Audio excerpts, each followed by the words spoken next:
morning. I think this is very inspiring and it gives me a lot of hope for the future. So this is a team effort, an initiative that started at the University of Lyon in France.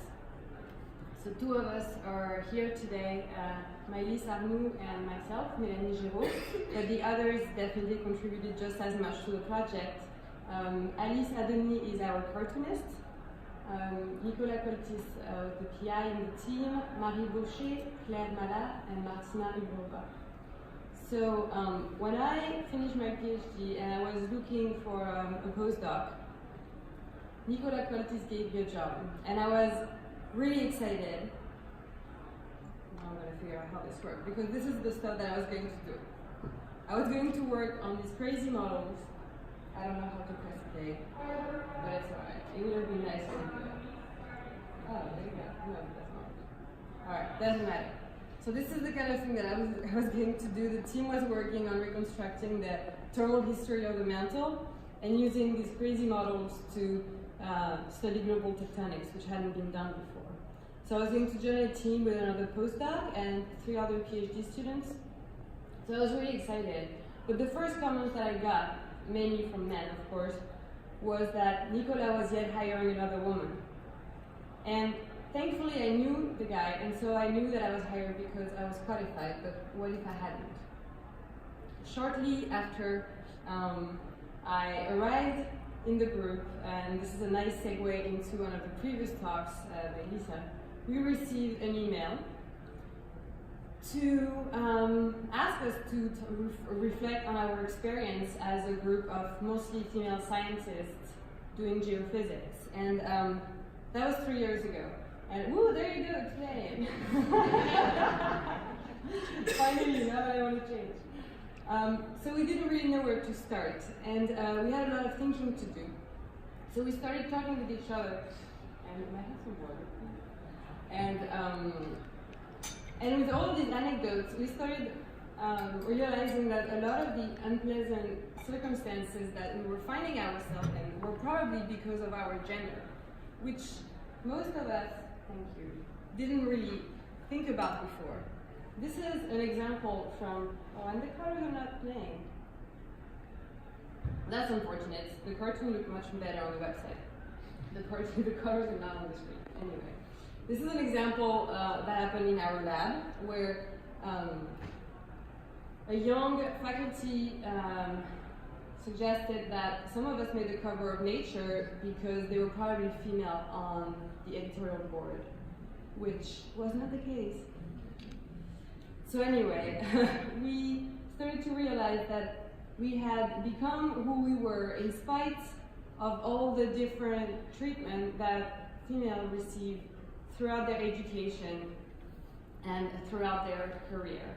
And so, for that reason, I really want to thank all of you here that are raising awareness about these issues, because if it wasn't for you, I would still be hiding behind the facade that I have a good job, I have a good team, that I've never been harassed, I'm a strong woman, so everything is fine. And we know it's not the case. So we started taking action. We met with a sociologist who specializes in gender issues. We met with people who were interested in how gender affects the way science is communicated to the public. We met with a lot of people in our lab.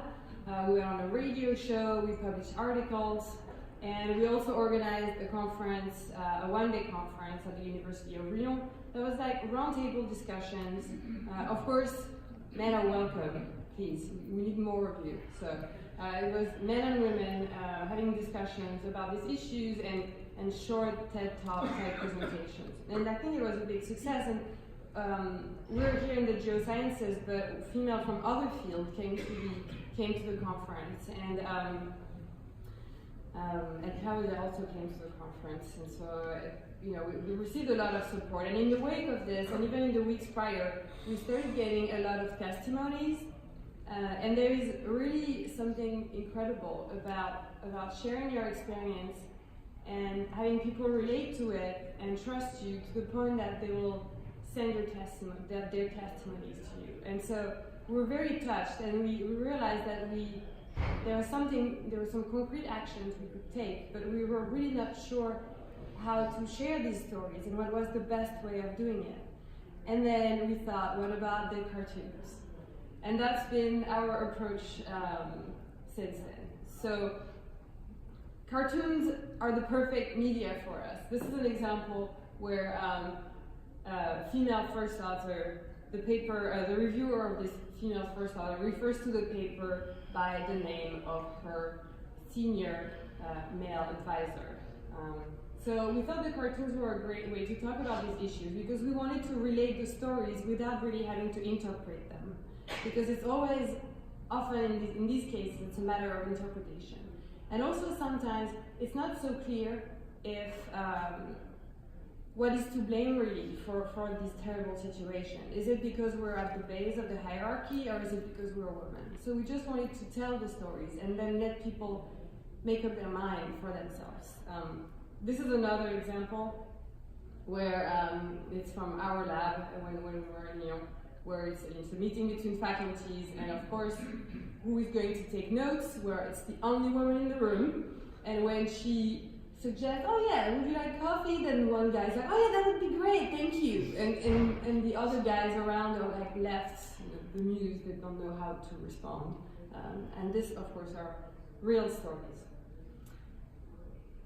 So this is our website, and we call this project "Did This Really Happen?" as a polite way of conveying the "what the hell" feeling that we had so many times when facing the behavior from our fellow grad students or fellow postdocs or more established professors. So we will welcome stories from anyone, especially we need more men to contribute to this project. And we will publish stories that are truly awful because they have their place here as well. And we will also publish stories that are where I guess the discrimination is somewhat subtle. And so the way that you should contribute to this is either filling a form on the website or emailing us directly. I'll put the email address later, but it's mail.didthisreallyhappen@gmail.com. It will be on the next slide.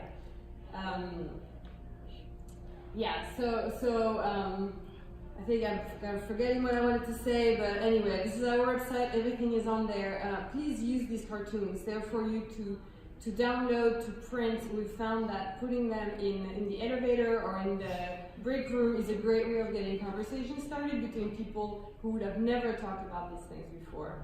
And I just want to finish by saying that by now we've all moved to different institutions.